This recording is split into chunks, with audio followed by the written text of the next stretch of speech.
I think people are underestimating just the practicality of stablecoins being a critical part of the Interop solution, because I believe for the vast majority of on-chain actions, and certainly the vast majority of new on-chain users yet to come, most of their experience should be denominated in stablecoin. Hey, well, if you see the Eco logo, it says powered by Eco or something along those lines, all you know is your dollars, your euros, your stablecoins are accepted here. This is for the first time someone has said that they want to make stablecoins fun. So yeah, I'm really looking forward to it. That's the new tagline.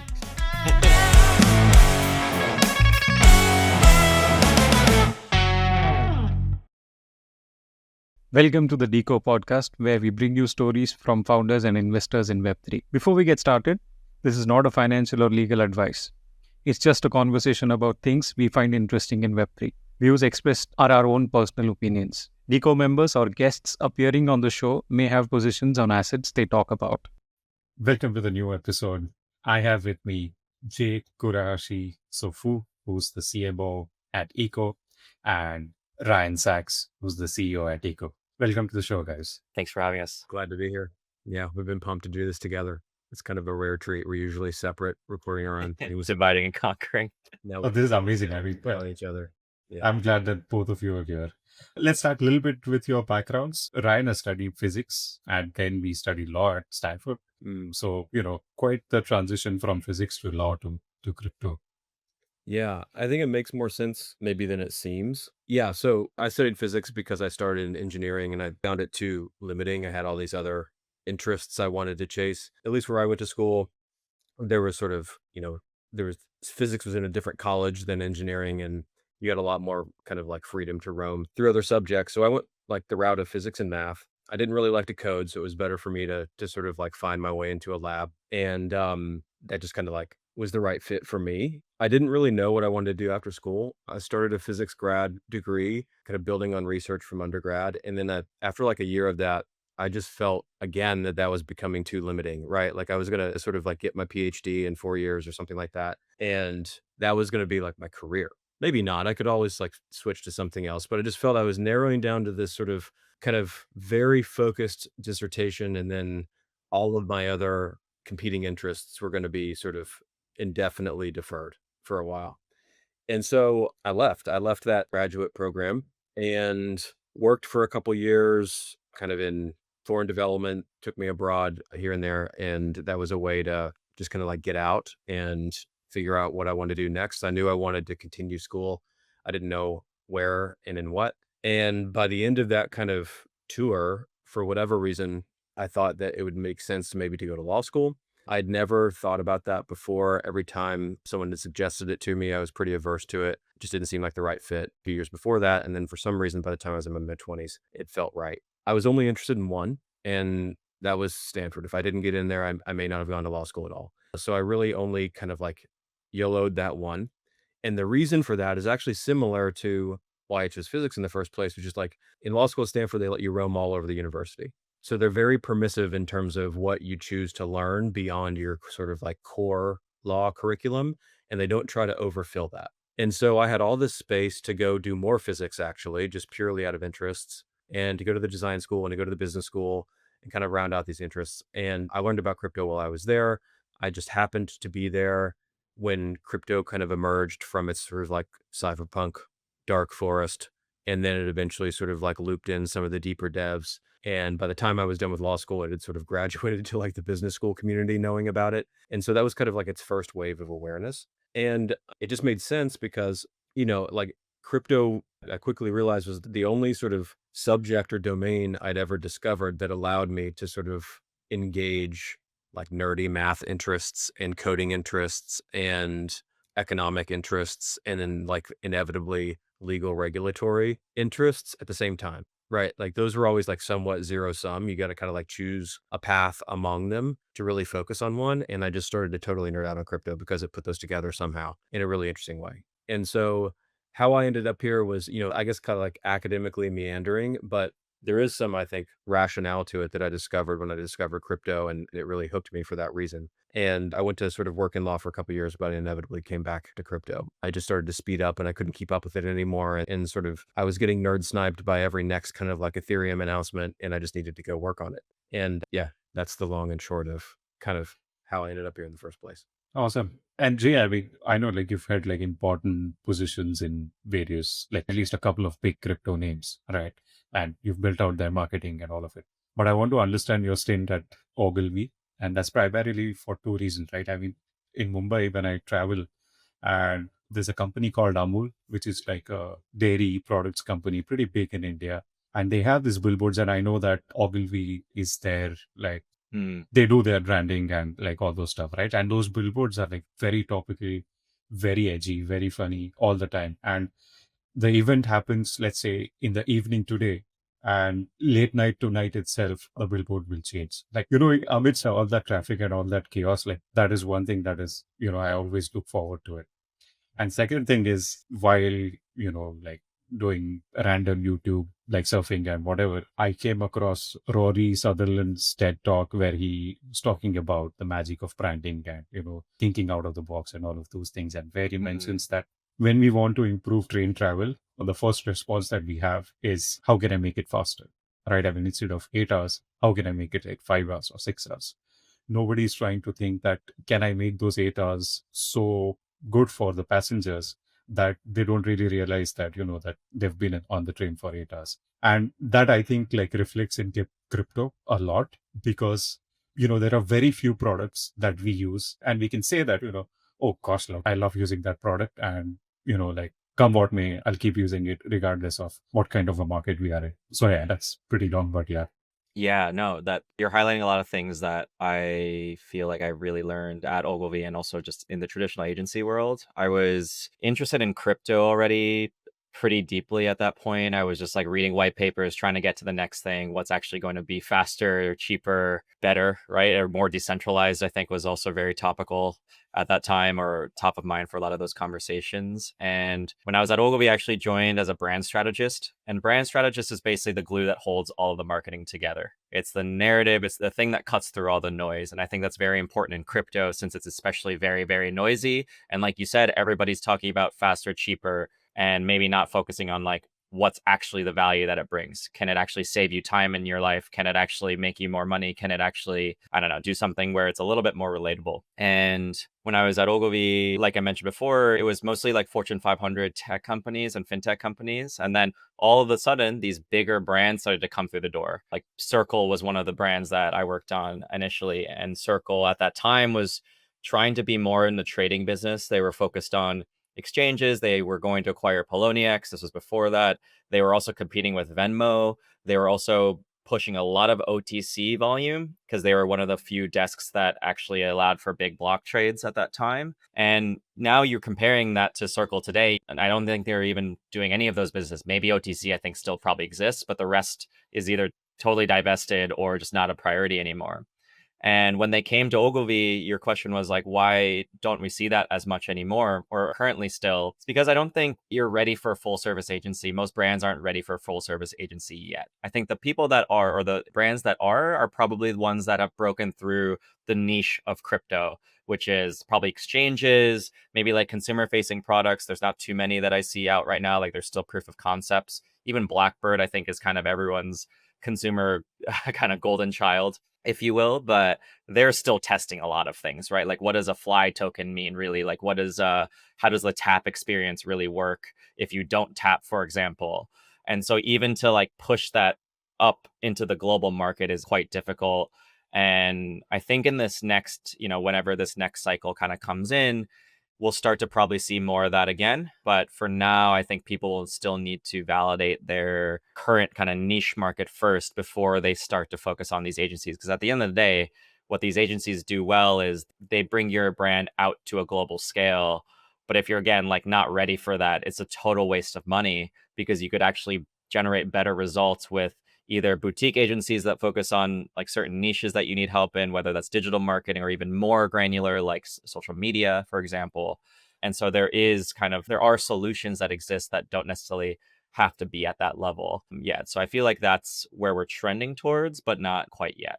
All right. And how did you guys meet, and like what was that story? Like how did you guys decide that, okay, this is what we need to do? So I'll give like a little bit of how we got connected. So I actually knew about Eco during the currency days. It was actually very serendipitous, but a friend of mine who worked on my team at Avalanche had actually been a recipient of one of Ryne and also the other team members at the time's marketing initiatives.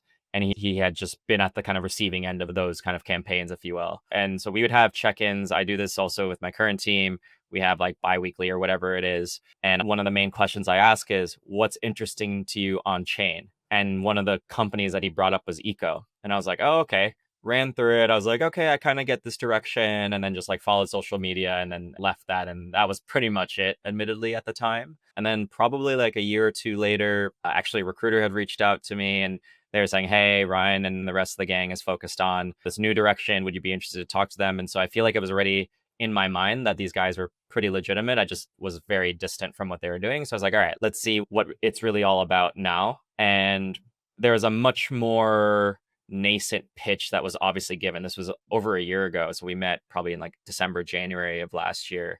And Ryne was talking about stablecoins. He was talking about interoperability. He's talking about infrastructure, all these things that, stablecoins obviously is hot now, but at the time, I don't think people were talking about it as much. Infrastructure, certainly most people don't talk about ever. And same thing with Interop, like unless you're part of the Interop circle, most people don't talk about those things. To me, the things that people don't talk about are the most interesting because those are really what probably generate more value at the end anyways, or maybe is overlooked. And then once the market gets hotter, then people start looking at it more. And so I just wanted to kind of look backwards into that space. And also, if you look at my background, Avalanche was infrastructure, arguably, or layer one. AirSwap was a DEX. And so to me, I felt like this was like a really good convergence of all of the different experiences I've had. And so since then, Ryne and I have just been like aggressively, and also Noah as well as in the C-suite, but we are aggressively figuring out what the brand strategy is. How do we actually cut through the noise? This is changing almost on like a monthly basis because the industry changes, our product direction shifts a little bit. And so we want to be really sharp on how we sell this product. And then now it's really ultimately been about how do we actually bring this all to all these different marketing channels, and then seeing the results month over month is how, we're looking at it like on a daily basis, but month over month is really the time horizon that we're looking at to make sure that we're going in the right direction. And so far it actually is. So actually, hope, confident that it was going to work out, but also pleasantly surprised that some of things are actually working out much better than expected. Awesome. Within crypto, we've got like a lot of tribes, right?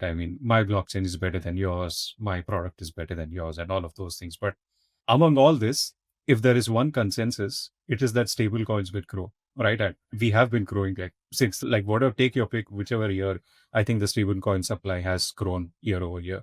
And we are sitting at probably what 220 billion-ish right now. So it's insane, right? But like the first thing that anybody thinks of when it comes to stablecoin is that, okay, you want to be the issuer, right? Because that's probably where, you can capture like significant amount of the growth. But Ryne, like when you think of stablecoins, like what other areas are there? And obviously like Echo is not the stablecoin issuer, but you want to make things work as far as stablecoins are concerned. Just before that, right? And in terms of demand, like where does the next leg of growth comes from? Because within crypto, we have insatiable demand for stablecoins. I was looking at writing an article related to revenues and how companies should be thinking of sustainability, etc. in crypto, and why just launching meme coins, etc. is not going to cut it. That's because if you look at the per asset stablecoin share of all crypto assets, that was around like 1.5 million about 3 years ago, and today that share is like $5,500. It just tells you that the rate at which the number of tokens or number of assets have grown. And in that regard, like stablecoins have not been able to keep pace. Obviously, stablecoins should not grow for any random meme coins, but that tells you the demand that exists in crypto itself for stablecoins. But yeah, I want to understand like where else except for crypto or crypto native applications is that demand going to come through, whether it is remittances, etc. And how is Eco thinking about filling the gaps that currently exist in the stablecoin landscape? I think to the former question, the addressable market for stablecoins, it's like M1, M2 money supply, basically. How many dollars are there? It's actually bigger than that because there'll be prominent stablecoins that are not dollarized. That's just kind of like a nascent part of the space right now, right? But, the reality is like stablecoin is just a different, better digital dollar. Your dollar is already digital. Some ledger out there is keeping track of it. That ledger exists within the banking system, right? And it works better or worse for different types of flows. A stablecoin is just a different digital dollar on a different ledger. But when you use this digital dollar instead of kind of, the legacy one, it comes with certain benefits, right? It's oftentimes more liquid between financial services, is certainly more liquid among banking systems and cross-border, and it's certainly more liquid outside of business hours, right? And it settles much more quickly. So the incentives are clearly there for various parties to hold and transact in this digital dollar. And the liquidity and the distribution just needs to get to the point to make it as easy as possible to merge into it, right? And stablecoins are so powerful because they're going to be the tool through which we bring tons of people on chain, probably most people on chain, right? It's diminishing return at this point, past which buy a token is the pitch through which people are coming on chain, right? Now it's just going to be this like better flowing money. And so I think one huge demand curve that's yet to be realized is there's all this institutional capital that's still going to make sense of this, right? Whether it's for settlement or whether it's for large scale payments, wholesale payments, B2B payments, consumer payments. These are all like different kind of like subdomains or subcategories, but there's just all this money flow on the institutional and B2B side that's yet to come on chain. And it's because I just don't think the tools are quite there yet. They're improving rapidly and the liquidity is not quite there yet. That was an organization problem that will be solved. And sort of therein lies tons of opportunity for sort of hybrid on-chain, off-chain businesses that are being built, as we know. And, when you think of it that way, $220 billion market cap is a great achievement for stablecoins, but it's a pittance relative to what it's going to inevitably be. And also within that, there are opportunities for stablecoin issuers. I think being a stablecoin issuer is a little bit of a tough market. I see, some teams going about it in ways that I think are compelling, but even though it's sort of a rapidly growing market, the market for stablecoins writ large, it is a little bit zero sum right now in terms of competing for liquidity within the range that we're at. And if you're launching a new stable, you may have like a slightly different model that's compelling, but it's really coming down to like what's your marketing and what's your distribution. Why is your digital dollar different than the digital dollars that already exist? I think it just so happens that there are still enough dollars yet to come on chain through different channels that's a real opportunity for stablecoin issuers if they can sort of own a channel or own a categorical dollar flow. That's not really what we're interested in doing. We want to provide a platform for them, but here's where we're focused. Eco, you can think of as basically like a platform for stablecoin liquidity, or in kind of crypto parlance, a protocol for stablecoin liquidity. Why does that need to exist? Well, think about the fragmentation problem created by stablecoins today. We've talked a lot about fragmentation, especially within the Ethereum ecosystem. Well, it's going to get worse before it gets better. And here's why. Well, there's a few reasons why, but I'll focus specifically on stables, right? There are new chains, new rollups, and new stables launching weekly, okay?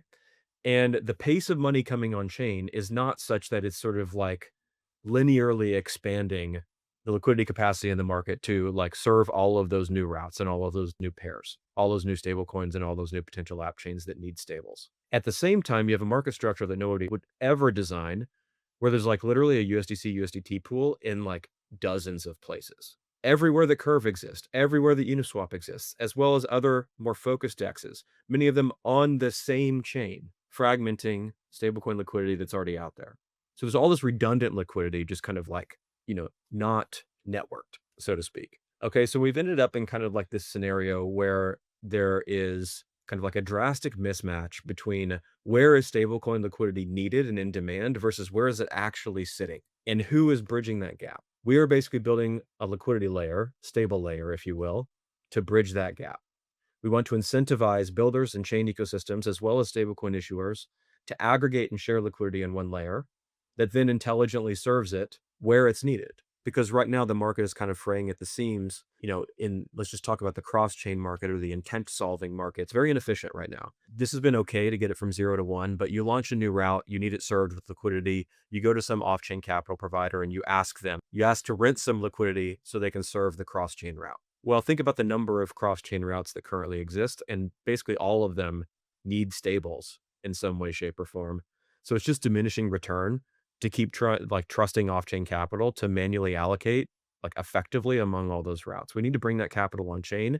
We need to sort of activate existing passive capital that's otherwise just sitting there. And we need to kind of serve it dynamically where it's needed in a marketplace structure. And this is not new, right? Like extremely valuable platforms are built when you acknowledge or you recognize that there's tons of passive capacity sitting in an unorganized market, and you network that capacity and you create an efficient market structure for it. That is Airbnb, that is Uber. And that type of market structure needs to exist for dollars on chain that are otherwise just sitting there. And if we build that effectively, we're going to bring more dollars on chain because we're going to make it more capital efficient for them to come on chain and for liquidity providers to serve them. And so that's a huge opportunity. That's a market organization opportunity that will continue to get, I think, worse before it gets better until we solve it in a growing market at the same time. And I think it's particularly interesting also for a stablecoin issuer. Like, I think they're a key stakeholder in this system because if we're building a liquidity platform, it gives them sort of an area to come and compete for market share, right? Most stablecoin order flow is inevitably USDC, USDT today. That's 90+%. Some new issuers have really good models to give users better benefits or to distribute their stablecoin. We can give them a platform for doing so and for getting further distribution and trying to compete in a little bit more of an organized marketplace. And so, that's ultimately kind of how I see our market opportunity right now vis-a-vis issuers who have their own kind of opportunities for distribution as well. And that's what we're trying to build. Yeah, I mean, that's a real problem, right? I mean, if you want to understand the problem that Ryan just mentioned, whoever is listening to this, try bridging USDC from Stargaze to Solana, let's say, and see what happens, right? And you'll be frustrated because I've been through it, and yeah, I mean, it sucks right now. Yeah. So yeah, It's getting easier. it's getting easier. Yeah. Right? But it's still like massively disorganized and fragmented. And I think we have another thesis point that I should call out here, which is like we view stables as like a critical part of the Interop solution. Okay, like, I'm sort of a crypto nerd. Interop is fancy tech. Like, Yeah. it's really good tech, right? I love it. We're part of that community. But at the same time, I think people are underestimating just the practicality of stablecoins being a critical part of the Interop solution. Because I believe for the vast majority of on-chain actions, and certainly the vast majority of new on-chain users yet to come, most of their experience should be denominated in stablecoin, right? And if we can sort of translate our liquidity layer also into something that developers can call to build more seamless stablecoin native user experience, I think that's actually going to be a critical part of the Interop solution. It's not just the fancy tech moving the money underneath, but it's how do we expose the user experience and how do we make that user experience more stablecoin native for the vast majority of people doing the vast majority of things on chain, right? Such that end to end holding a stable is sufficient, right, to be a crypto user. And I think that's an area where we have to catch up a little bit. But if we can organize the liquidity, we can make it easier for developers to call on that solution and ultimately construct it. And when you say liquidity layer, like, what do you mean exactly? Right now, go back to what I said earlier. There's all these stable coins kind of sitting in redundant capital pools. Right. Some of it's off chain, some of it's on chain. And that's a known sort of fragmentation problem. It means that sometimes there's like very inefficient allocation of liquidity between along a cross-chain route when there's like a peak in demand. Can you just illustrate with an example? I think that will be easier for listeners to follow. Yeah, totally. So, right now, a lot of this cross-chain volume is through an intent-based technology. And intent-based technology is quite simple to understand. We've invented a term for it, maybe unnecessarily, but all an intent-based technology is it says you don't actually need, if you want to do something on chain that's on a different chain than you're holding your money, you can just basically submit an order across the chains and somebody on your destination chain receives that order and fills it on your behalf so that you didn't have to have assets in both places and you didn't have to manually bridge yourself, right? It's a pretty simple concept. Like, we kind of take it for granted. It's how most apps already work. It's how Uber works. I tell Uber where I want to go. Uber chooses a driver and chooses a route. I didn't choose those things in between, right? It gives me a price. I accept it or not. I go. And it's a more efficient way for me to get around my city. And so it's like the analogy holds on chain. Okay, well, what's the one dependency in that flow? The dependency in that flow is that there's actually someone ready to receive it, right? With stable coins or some asset I want on that destination chain, and they're able to fill it quickly, securely, and at a good price. And for the major chains and the major stables, there's usually enough depth there today. But part of what I said earlier, there's a new major chain seemingly every week, certainly every month. And there's sort of new assets that are sort of like rolling out, new tokens that are launching, new stables that are launching, that are making it vastly more complex week over week, month over month for capital providers to serve that market. The more complex it gets for capital providers to serve that market, the more they have to run wallet infrastructure to monitor lots of order flow, the more they have to split their liquidity between different chains and different assets, the less efficient this market actually gets for the end user. It's going to result in higher prices for the end user, higher fees for the end user, and sort of in like execution guarantees that are I think called uptime. That's less than it needs to be whenever a user wants to do something. And that's been okay, I think, for the last year and a half, because there's relatively limited stables and chains that people actually care to use. But it's tripled or quadrupled over the last 8 or 10 months. And so what you have is you have sort of like this liquidity market. The availability of liquidity is getting thinner and thinner as we go along. And what we ultimately want to do is we want to say, look, this needs to be aggregated in one layer, right? That can monitor order flow, allocate where there's demand for order flow, and make this liquidity, make this sort of just these stable coins sitting there available to serve this order flow. And part of what we say is that the most effective way to do that is, not only to take some of that kind of professional capital that's off chain and incentivize them to put it on chain in this layer, but it's also to integrate with wallets and protocols and chain ecosystems where there's passive stable coins just sitting there, right? The $100 in my wallet that I'm waiting to use but not using yet, and allow those applications and those end users to opt that passive liquidity into this layer between the moments in time when they actually need to use it, right? Like that's the passive liquidity activation strategy. But we think that's the only way you're going to build enough capacity to serve all of this volume that's starting to happen on chain, right? It's just no longer efficient to go chase that kind of PvP in an off-chain strategy. And that's the platform play that we're talking about. Hopefully that makes it a little bit more clear kind of where the breaking point is and why we think you need to aggregate some of this stablecoin capacity and where we think you can serve it more efficiently. I was saying that would it be fair to say that this is a layer that sits on top of all the chains and like has a view of where the stable coins are needed and where the demand is. Yeah. Does it also mean that you have inventory of stable coins across all chains? How does that work? Yeah. I mean, you have inventory where it's needed, when it's needed, right? I think you can't necessarily, you want to have connections to chains that have demand for stablecoin order flow, right? And then you want to have a network that can intelligently rebalance and incentivize the rebalancing of available capacity to where it's needed. So I don't think that maybe the MVP or the alpha strategy would be we want to connect to 8 chains and you have some liquidity sitting on those 8 chains. That's like fine as an alpha, but it's like not actually a great system because it makes the problem statements I highlighted earlier arguably worse. It's just another way to split passive liquidity on those chains. Correct. Right. The real version needs to ultimately sort of aggregate that liquidity in a way that it can flow dynamically between those nodes where it needs to be, and you minimize or you mitigate the amount of sort of passive capacity or passive liquidity at rest, right? The more liquidity you have at rest, the more you're fragmenting available liquidity in the cross-chain market. You want it to be utilized and earning wherever it can be at any moment in time, at any block. The better solution would be, okay, even if you start with some sort of like stagnant liquidity capacity on those nodes, incentivize the aggregation of it into one layer, into one hub that can then assign it where it's needed. Okay. When you say one hub, like Eco is not a chain, right? When you say one hub, like what does that exactly mean? Eco will sort of have its own execution environment. And I'm hesitant to say like Eco's a chain because this is not like a market call, like come build anything on this general purpose chain. It's an execution environment.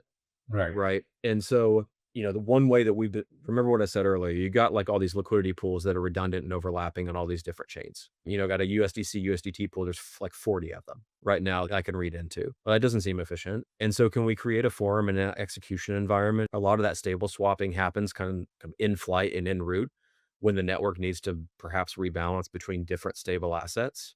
And can we sort of position that in terms of the system architecture in the middle of all these potential routes such that it can touch them and it can sort of like assign liquidity out and transmit liquidity out whenever a spoke chain actually needs it, right? So like a great example would be a new chain is launching, there's going to be a ton of demand, Bera, Inc., Right. whatever it may be, right? The system would know that. The system would be able to sort of like, it would have this hub of liquidity and it could partition and sort of bridge out some of that liquidity to be available in the spoke chain to meet that moment of high demand. When the demand simmers down, pull it back, reassign it to where it may be better utilized going forward. And sort of in between, it's probably more efficient to aggregate this liquidity and get more depth in the middle, even when it's not assigned out, because if you're getting more depth in the middle, you're getting kind of tighter spreads and better price discovery on stablecoins across the market, if that makes sense. I think a great way to think about it for the DeFi native users is like, what would Curve build if Curve built today? Makes sense. Right. That makes sense. It would look pretty different.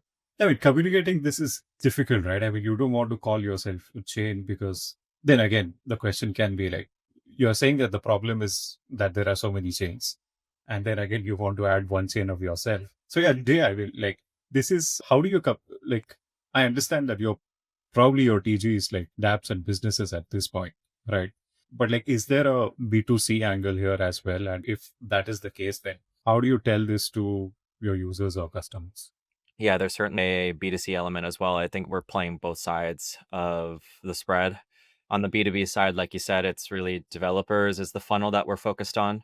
On-chain developers, they really want one thing predominantly. It's to make their ideas come to life. So if those ideas are pertinent to the stablecoin use case, I think that, and in our view, we think most things are probably relevant to stablecoins, at least at this stage, then they should actually consider using something like Eco to make their user experience much better. And so that's kind of like the frame of reference that we have. I mean, ultimately, the progress and the success that we've seen as we're trying to validate the protocol design as we gear towards launch is more like outbound, admittedly, or just like kind of like relationships that already exist within our circles. But what happens after those relationships dry up? What happens after those use cases are now proven? And now we know, okay, this type of use case is actually really strong for eco, whereas the other one isn't.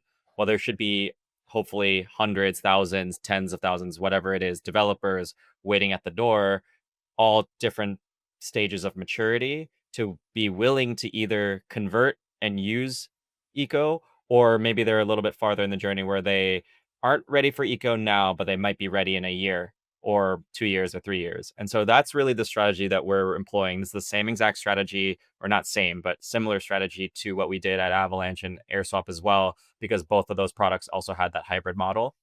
On the B2C side, what we're focused on, I think, where there are a bunch of different things, but there's one on the crowd liquidity side.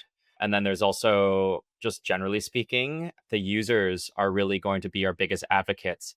But unfortunately, with most or if not all infrastructure, the infrastructure is not of focus for users, really. It's like, to say the same analogy that I think gets used a lot, most people, when they use applications in the non-crypto world, they don't care about AWS, DigitalOcean, whatever else, right? But I would argue that they are also kind of by proxy audience members that are important to know those things, at least to some degree, or at least some subset of that. So then if they advocate for, okay, this is an amazing experience, or they're actually using applications which has your brand incorporated in it, then the mind share that's growing around that will basically provide pressure for the B2B side to be like, okay, well, actually, we should use this product. So a little bit of like an enigmatic description, but what I like to kind of drill that down to is Plaid. Plaid's like a very good example of this. Plaid is middleware, and it you see the logo, and the interaction that you know is, hey, my bank account exists here or is accepted here. And that's all you need to know. There's obviously probably like 101 bank accounts there, but you know that mine is on there.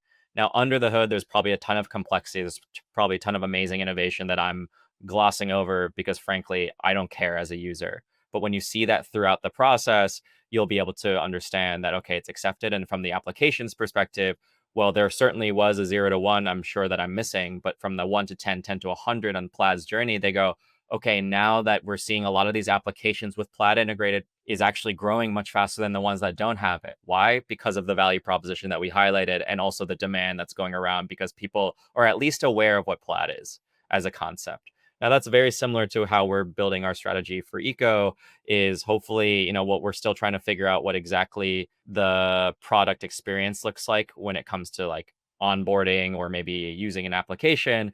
But roughly speaking, one idea would be, hey, well, if you see the eco logo, it says powered by eco or something along those lines. All you know is your dollars, your euros, your stable coins are accepted here. You don't need to care how it works. You don't need to know about intents. You don't need to know about any of the other stuff that we are all probably nerding out about in our kind of niche that we're in kind of the crypto industry. And so that's kind of the generic overview. And then Ryne can probably get a little bit deeper on crowd liquidity because that's also a really important angle. So I'll kind of pass it to Ryne on that side. Yeah, crowd liquidity for us is kind of the meme, right? That's the concept through which I was describing earlier. You activate passive, there are stablecoins that are idle and otherwise just sitting there. Okay. This is the part of the protocol that tries to incentivize wallets, their end users, protocol treasuries that have size, and sort of like, every sort of idle stablecoin in between to permit eco to utilize and put that stablecoin sort of liquidity to use until they next need it, right? It has to remain liquid. So if like an end user through a wallet is opting into this, it can't be the experience of LPing and locking up my tokens. It basically just needs to be a permit to a network to pull and reallocate that stablecoin spending power that I have until I next need it. And I trust that wherever it sits across the eco network, it will remain liquid and available to me and still sort of my dollar for dollar spending power. It's just basically an opportunity for me to earn a little extra yield while it rests. And if we can get that incentive structure right, I think we can aggregate capital very quickly and very deeply and have a lot of capacity to sort of serve the market that's like this rapidly growing. And it's an incredibly powerful concept, right? That's the platform play. Identify idle capacity that's unorganized, activate it and organize it. And it's kind of like liquidity for the people by the people, right? Whether I'm a protocol treasury that has $10 million to kind of like put into this construct, or I'm an end user of a sort of integrated app and I only have $10 sitting there, right? Maybe in my Blackbird stored value account. I can opt into this the same way. And I just trust that the way Eco is utilizing it remains dollar for dollar, sort of in between. Otherwise, sort of an on-chain protocol that, that anyone can utilize. And it basically creates a marketplace for this liquidity and for new chains and for intent solvers to ultimately utilize it where it might be most effective. And so when we take this thing to market, this new protocol to market, I really think for us, crowd liquidity is going to be kind of like the relatable hook. That's the thing that people can participate in, from institutional to retail, from professional LPs, right, all the way down to the kind of that app user, that end user that I was talking about. And so we're really going to try to drive that call to action deep and make it loud and probably even kind of independently brand it a little bit, because that's what ultimately sort of like builds depth and capacity in the network, right? And it's this deceptively simple concept, that I'm sort of like proud of the tech we built underneath it. And I'm proud of our opportunity to sort of own it, own the meme, and we intend to. But it's also the only way I think functionally you organize this market how it needs to be organized. And so, the new eco protocol is sort of like this kind of stable layer concept, but I think the lead in is this more focused concept of crowd liquidity and of like this call to action for people to support crowd liquidity and to participate in it. And that will be a campaign upcoming this spring. So, perhaps a little alpha for your listening base. The participation depends on, I think, off the top of my head, like couple of things that will matter the most, right? One is incentives. So the question is, are those incentives coming from fees, and whatever revenue that Eco is generating, part of it is going towards. So I would love to understand, like, what are these sources of fees or revenue? That is one. And secondly, obviously, counterparty risk is a big thing, right, in crypto, and especially after Luna and all of FTX and those things. So is there a mechanism for every participant to verify that one for $1 always exists with Eco? Like, so yeah, if you can just address like these two factors. 100%. None of that liquidity sort of ever jumps off chain. This is a protocol. So dollar for dollar, every unit of liquidity in the network is traceable as far as like where it is at any given point in time, right? When you're talking about kind of like owning and organized liquidity across chain or on chain, in my opinion, you're almost always talking about a protocol play with a token to help incentivize and organize the market. So that's the case here, right? The developers never have their hands on these idle dollars, right? And so that's just a classic kind of like crypto layer. The incentive is pretty clear. When you're transacting across, when you're sort of like sending a stable send across this network, there's obviously some sort of incredibly nominal transaction fee that'll become valuable as the network. You want to become valuable as the network gets big, but it has to be very nominal because it's a stable send. So you just got to get traction and build toward that kind of being a valuable revenue stream. But also this liquidity pool, this kind of stable coin, this crowd liquidity concept can solve cross-chain intents itself. It's an intelligent pool that can sign an intent and solve it as an additional potential sort of for fee revenue, and solvers can borrow against it, right? So a solver can come and say, I don't have inventory on this chain, but I know that chain has demand and Eco's crowd liquidity is allocating there.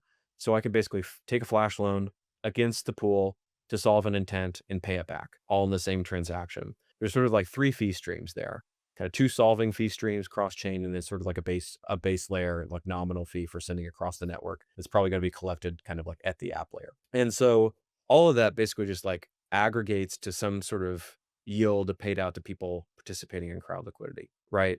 If you've participated in crowd liquidity during the block time you're participating, you're effectively some kind of LP in this construct. And it's like, basically, it's kind of a no-brainer. It's like only potentially more, as long as you trust the system and its security, it's kind of a no-brainer. It's only potentially more yield on your sitting dollars. Hopefully, if your dollars are sitting there earning a little bit of yield somehow in a yield bearing stable or some other strategy, but this is only potentially like more yield margin on top of that. The best analogy for that kind of, I think, very simple decision to participate is basically eigenlayer, right? Eigenlayer came along, was like, you're holding ETH anyway, you're staking it anyway, restake it here to support this marketplace for economic security. We're saying something very similar. You're holding stables anyway, put them here to participate in this marketplace for liquidity. And so I think the incentive for doing so, so long as you trust that those dollars remain liquid for you, and so long as you trust the security of this network, the incentive for doing so is pretty simple. Yeah, it's like LPing without impermanent loss, right? That's a great way to put it if, for the more DeFi native users, 100%. Yeah.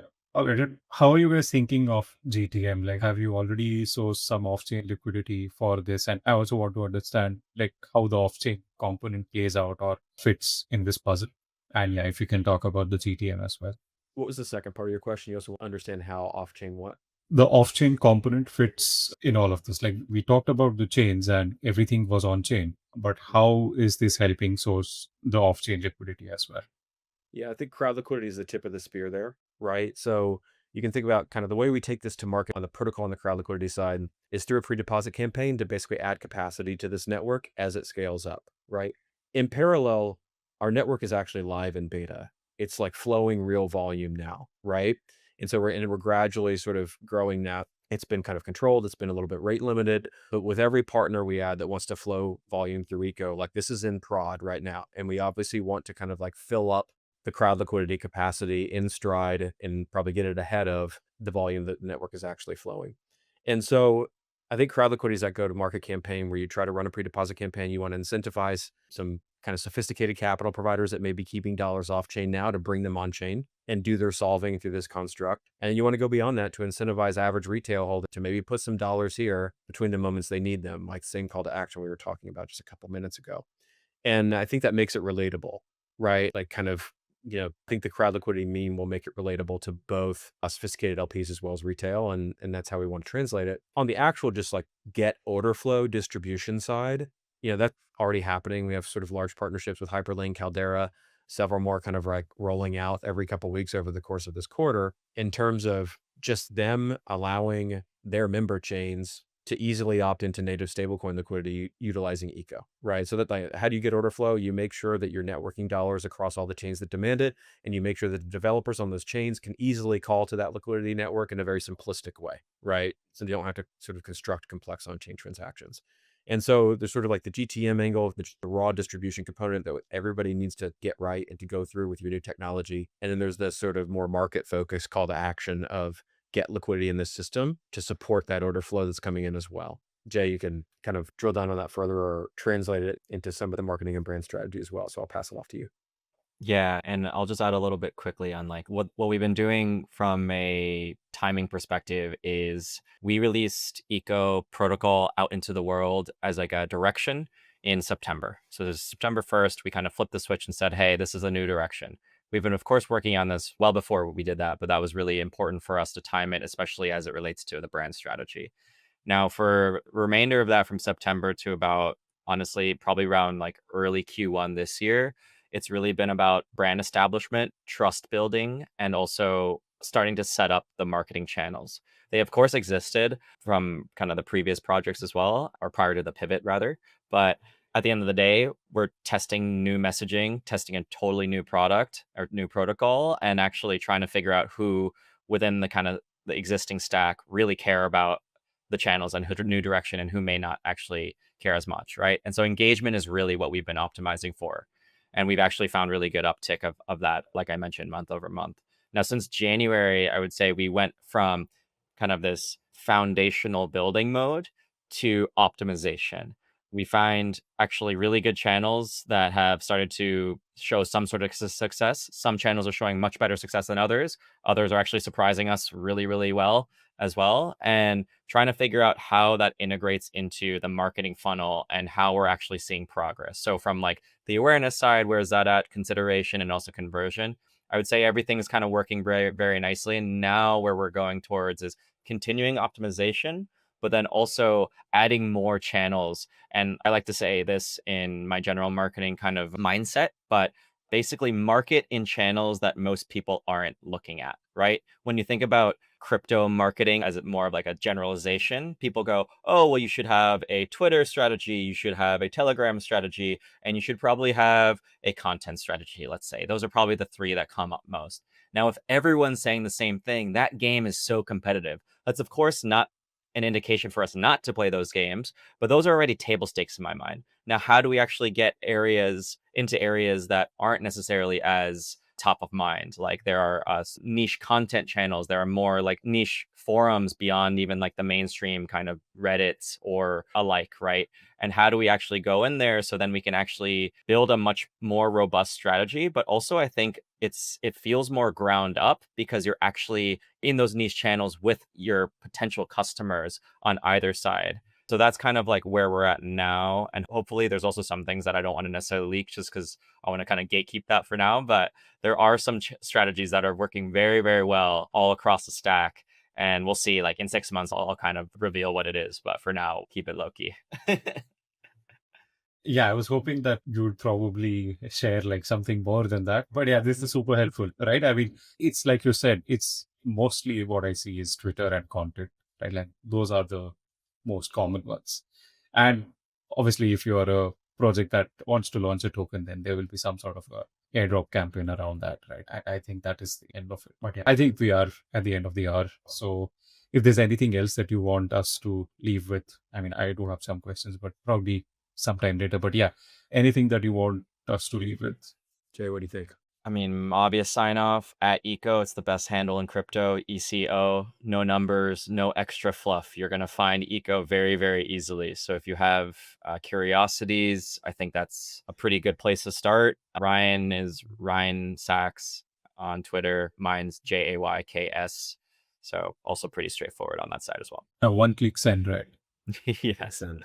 exactly. Nice and concise. I mean, we're having fun. Like, we're having a lot of fun. We're building really good tech in a growing market. I think we're going to bring a lot of creativity to bear on the go-to-market campaign besides sort of crushing this table stakes channels Jay was talking about. And so I think that, your listeners can look for Eco to get quite a bit louder and to deploy a lot more of that creativity even over the course of the summertime. And we're really looking forward to it. Like, this is the opportunity that I think we've been shooting for and the opportunity we've learned, and we're having a lot of fun again. And so hopefully that's conveyed in these campaigns that we're getting ready to run, a lot of the creative that will roll. And, stablecoins are already compelling, right? But I think we can make them a lot of fun over the course of this campaign as well. And I think if you're a listener and you're looking sort of like for an account to follow or for a project to follow that kind of stands for the stablecoin meta and the stablecoin market writ large, Eco is a really good candidate for that in terms of where we sit in the stack and sort of like among the participants in that market. And I think that our ability to sort of crush this roadmap that I've talked about on this is a really good proxy for how much bigger can we make this market writ large, right? How well can we organize it over the course of the coming months and years? And, for that, keep watch. Awesome. Thank you. And I think this is for the first time someone has said that they want to make stablecoins fun. So yeah, I'm really looking forward to it. That's the new tagline. Amazing. The first time. Yeah. All right. Thanks a lot, Ryne. Thanks a lot, Jay. Thank you for spending the time. This was fun. Hopefully we can do it sometime with it. Let's do it. Would love to. Really Thanks so appreciate much. the spot. Yeah. Thank you. If you like that, please like, subscribe, comment. And if you're listening to this on Spotify or Apple Podcasts, give us 5-star ratings. It'll help us bring more guests on the show.